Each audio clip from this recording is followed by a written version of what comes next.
Good morning, ito ulit tayo, magkakarga tayo ng GTO sa aking motor. Ito po si Star, si motor Star ko. Bali, ano na po siya, 10 months old na, wala na siyang change oil mula na gumamit ako ng GTO. So ngayong umaga, kakargaan ulit siya. Every month nagkakarga ako ng GTO para sa aking motor. Para gumanda yung hatak, arangkada, titipid ako sa gasolina. Guaranteed po yan. Okay po, at yan po, kakarga po to.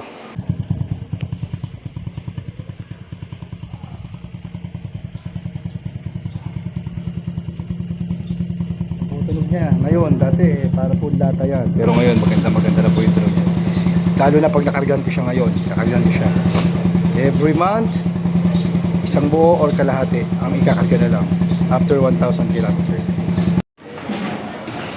Ito po, ikakarga na natin itong GTO sa ating motor. Isang buo siya ulit every month, kinakarga mo siya.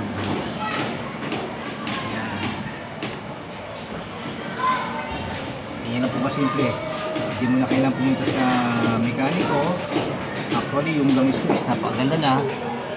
And then, chinecheck ko na lang yung level ng langis ko. Yan, tapos yan, i-start ko yan para humalong maigi yung langis sa loob ng makina. Yan na po. Start natin itong aking makina. Start natin.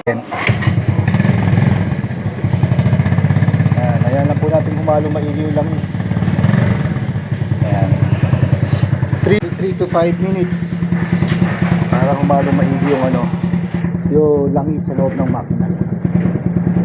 Ayan, tingnan natin at babalik ako at i-review natin after 5 minutes. Ayan na, after 5 minutes, i-review natin para humalong maigi.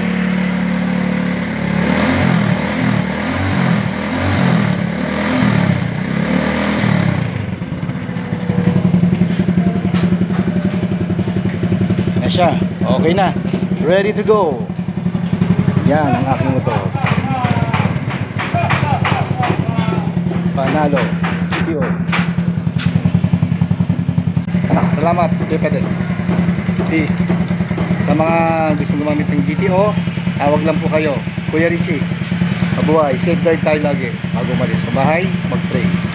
Bye-bye.